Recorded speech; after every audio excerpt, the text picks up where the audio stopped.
العلم نور العلم نور العلم نور. بسم اللہ الرحمن الرحیم. وإجراء هذه الأوصاف على الله تعالى من كونه موجدا للعالمين ربا لهم منعما عليهم بالنعم كلها ظاهرها وباطنها عاجلها وآجلها مالكا لأمورهم يوم الثواب والعقاب للدلالة على أنه الحقيق بالحمد لا أحد أحق به منه بل لا يستحقه على الحقيقة سواه فإن ترتب الحكم على الوصف يشعر بعليته له وللإشعار من طريق المفهوم على أن من لم يتصف بتلك الصفات لا يستأهل لأن يحمد فضلا عن أن يعبد ليكون دليلا على ما بعده. فالوصف الأول لبيان ما هو الموجب للحمد وهو الإيجاد والتربية، والثاني والثالث للدلالة على أنه متفضل بذلك مختار فيه ليس يصدر منه لإيجاب الذات أو وجوب عليه قضية لسوابق الأعمال حتى يستحق به الحمد. والرابع لتحقيق الاختصاص فإنه مما لا يقبل الشركة فيه وتضمين الوعد للحامدين والوعيد للمعرضين. ترجمہ عبارت. وَإِجْرَاءُ هَذِهِ الْأَوْصَافِ، اور اللہ تعالی کے لیے اس موجد للعالمین ہونے اور تمام انعامات کے منعم ہونے کے، خواہ وہ انعامات ظاہرہ ہوں یا باطنہ، فوری یعنی دنیاوی ہوں یا بعد میں ملنے والے یعنی آخرت میں، اور تمام امور کا یوم جزا میں مالک ہونے کے اوصاف کا ذکر کرنا اس لیے ہے کہ یہ اوصاف اس بات پر دلالت کریں کہ حمد کا مستحق اللہ تعالی سے زیادہ کوئی بھی مستحق نہیں. زیادتی کی تو کیا بات، بلکہ دراصل سرے سے ہی کوئی سوائے اللہ تعالی کے حمد کا مستحق نہیں، اس لیے کہ حکم کا وصف پر مرتب ہونا یہ بتاتا ہے کہ یہ وصف حکم کے لیے علت ہے، اور اس لیے بھی اوصاف کو ذکر کیا گیا کہ بطور مفہوم مخالف کے یہ معلوم ہو جائے کہ جو ان صفات کے ساتھ متصف نہیں وہ حمد کا بھی مستحق نہ ہوگا، اور جو حمد کا مستحق نہ ہوگا تو وہ عبادت کا بھی مستحق نہ ہوگا. اور جب بطور مفہوم مخالف کے غیر سے عبادت کی نفی ہو گئی تو پھر یہ آیات ایاک نعبدو کے لیے جو بعد میں آ رہا ہے بطور دلیل کے ہو جائیں گی. پس وصف اول اس چیز کو بیان کرنے کے لیے ہے جو موجب حمد ہے، یعنی خدا کی ایجاد اور تربیت، اور دوسری اور تیسری صفت اس بات پر دلالت کرنے کے لیے ہے کہ اللہ تعالی یہ انعام اپنے اختیار سے بطور تفضل و احسان فرماتا ہے. یہ انعام اس سے استراراً صادر نہیں ہوتے جیسا کہ فلاسفہ کی رائے ہے. اسی طرح بندہ کے سابقہ اعمال کے تقاضے میں اللہ تعالی سے یہ انعام وجوباً بھی صادر نہیں ہوئے. اور ہم نے خدا کو متفضل اور مختار کیوں مانا؟ تاکہ ان انعامات کی وجہ سے ذات باری تعالی مستحق حمد ٹھہرے. اور چوتھی صفت یعنی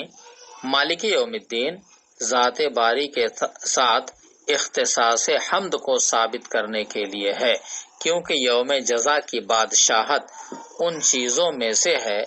جو اپنے اندر شرکت کو قبول نہیں کرتی۔ نیز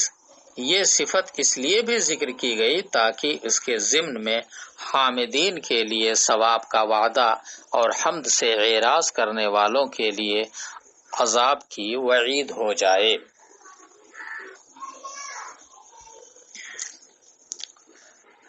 اب تفسیر ملاحظہ فرمائیں۔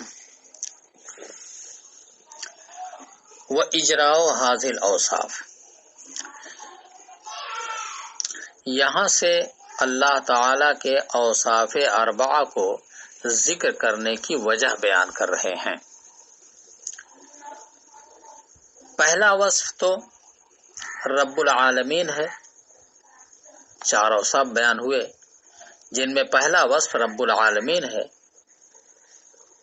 جس سے اللہ تعالی کا موجد عالم ہونا ثابت ہوتا ہے۔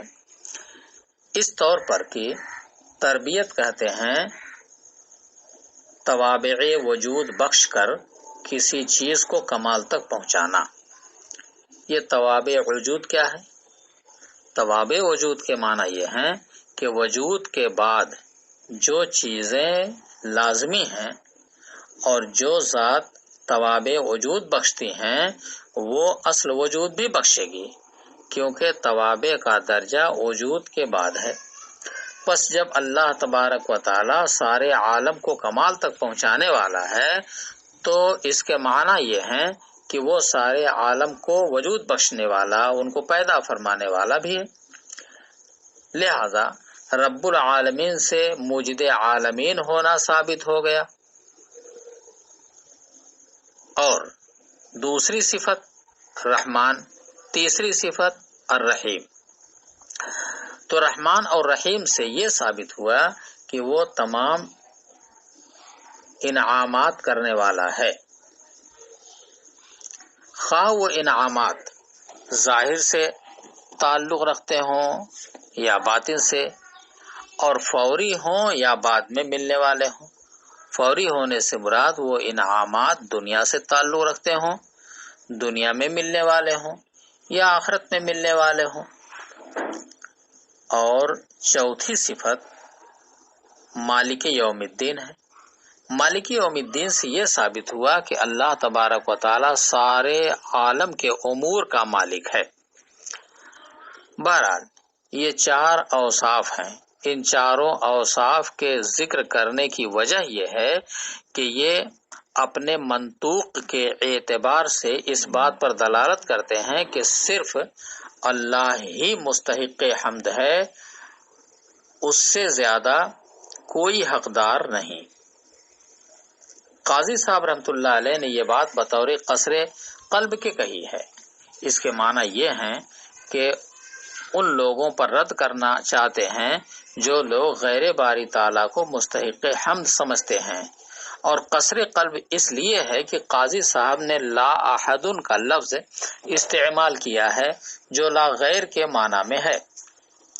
اور لا غیر علامت ہے قصر قلب کی، لیکن قاضی صاحب رحمۃ اللہ علیہ کی عبارت میں شبہ باقی رہا۔ شبہ یہ ہے کہ قاضی صاحب نے غیر سے احقیت کی نفی کی ہے، جس سے یہ معلوم ہوتا ہے کہ غیر کے لیے نفس استحقاق ثابت ہے، حالانکہ نفس استحقاق بھی غیر کے لیے ثابت نہیں۔ بل لا یستحقہ، یہ کہہ کر کے ماتن نے، شارح نے اس شبہ کو دور کیا، چونکہ قاضی صاحب رحمۃ اللہ علیہ کی عبارت لا احد احق بہ منہ سے نفس استحقاق کا غیر کے لیے ثابت ہونا سمجھ میں آتا ہے، حالانکہ غیر کے لیے نفس استحقاق بھی ثابت نہیں۔ لہذا اس اشکال کو قاضی صاحب نے بل یستحقہ علی الحقیقت سواہ کہہ کر کے اٹھا دیا، کیونکہ اس کے معنی یہ ہیں کہ نفس استحقاق بھی حقیقتاً غیر کے لیے ثابت نہیں۔ لہذا اب یہ استحقاق حمد کا حصر ذات باری کے لیے حقیقی ہو گیا۔ اب رہی یہ بات کہ یہ اوصاف اربعہ استحقاق حمد پر کس طرح دلالت کرتے ہیں؟ تو اس کا جواب یہ ہے کہ استحقاق حمد کو اللہ تعالی نے ان تمام اوصاف پر مرتب کیا ہے، اور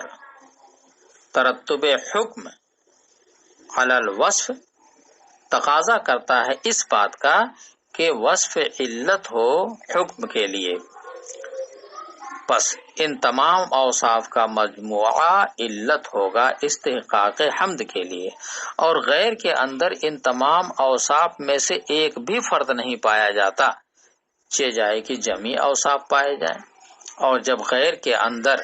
یہ اوصاف نہیں پائے گئے تو غیر مستحق حمد بھی نہ ہوگا، لہذا استحقاق منحصر ہو گیا ذات باری تعالیٰ کے لیے۔ یہ تو ان اوصاف کی دلالت بحسب منطوق کا فائدہ تھا، لیکن یہ اوصاف بطور مفہوم مخالف کے اس بات پر بھی دلالت کرتے ہیں کہ جو شخص ان اوصاف کے ساتھ متصف نہیں وہ مستحق حمد نہیں، لہذا وہ مستحق عبادت کیسے ہوگا؟ اس لیے کہ معبود ہونے کا درجہ فائق ہے بمقابلہ محمود ہونے کے، پس جب کوئی ادنا کا مستحق نہیں تو اعلیٰ کا مستحق کیسے ہوگا؟ اور یہ مفہوم مخالف ہم اس لیے مانتے ہیں تاکہ آیت مالک یوم الدین تک ایاک نعبدو کے لیے دلیل بن جائے، کیونکہ ایاک نعبدو میں عبادت کو ذات باری کے ساتھ خاص کیا گیا ہے، لیکن یہ بات یاد رہے کہ مفہوم مخالف کے قائل امام شافعی رحمۃ اللہ علیہ ہیں، امام اعظم رحمۃ اللہ علیہ کے نزدیک یہ چیز نہیں، یعنی احناف مفہوم مخالف کے قائل نہیں ہیں، اور جب احناف مفہوم مخالف کے قائل نہیں تو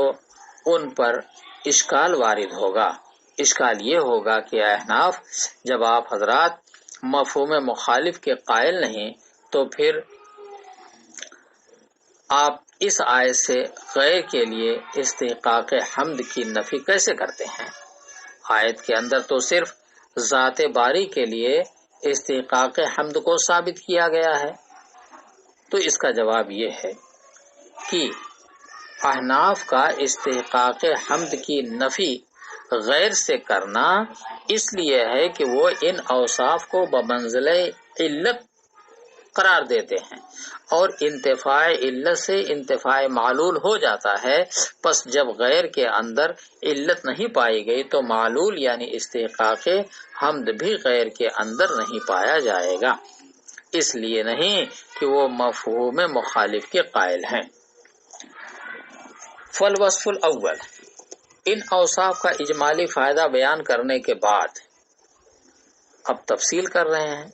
چنانچہ فرماتے ہیں کہ وصف اول یعنی رب العالمین چونکہ ایجاد و تربیت پر دلالت کرتا ہے اور ایجاد و تربیت موجب حمد ہیں، یعنی اس شخص پر حمد کو واجب کر دیتے ہیں جس کو موجود کیا گیا،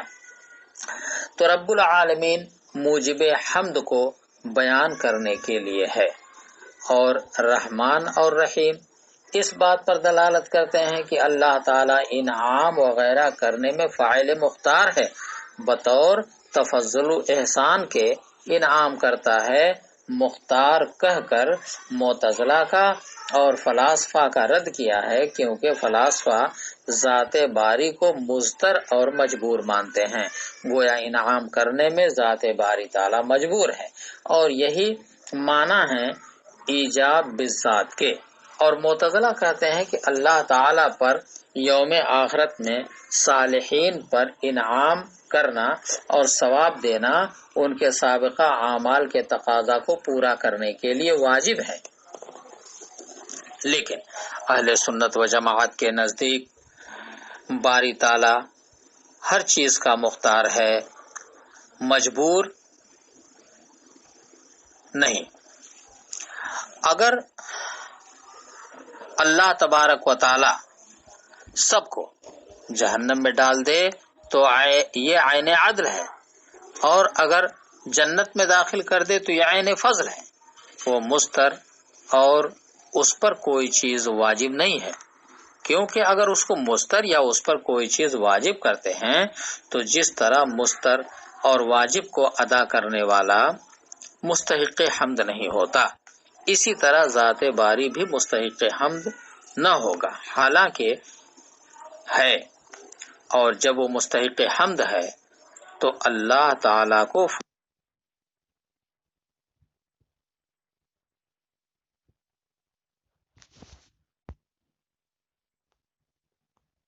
متفضل بذالک مختار فیہ سے ہے۔ اور اللہ تعالیٰ کی چوتھی صفت یعنی مالک یوم الدین، یہ اختصاص حمد کو اللہ کے لیے ثابت کرتی ہے، اس لیے کہ جب استحقاق حمد کو مالک یوم الدین پر مرتب کیا گیا تو معلوم ہوا کہ یوم الدین کا مالک ہونا علت ہے استحقاق حمد کی، اور یہ علت غیر کے اندر بالکل نہیں پائی جاتی، نہ حقیقتاً نہ ظاہراً، جس سے ظاہر ہو گیا کہ حمد مختص ہے ذات باری تعالیٰ کے ساتھ، نیز اس صفت کے اندر حامدین کے لیے وعدہ ہے اور معرضین عن الحمد کے لیے وعید ہے۔ یعنی اس طور پر جب اللہ تعالیٰ یوم جزا کا مالک ہے تو جو اس کی حمد کرے گا اللہ تعالیٰ اسے ثواب سے نوازے گا، اور جو حمد سے اعراض کرے گا وہ عذاب میں مبتلا کیا جائے گا، وہ عقاب دیا جائے گا۔ اللہ تبارک و تعالی ہمیں حامدین میں بنائے اور اپنی حمد کرنے کی توفیق رفیق عطا فرمائے۔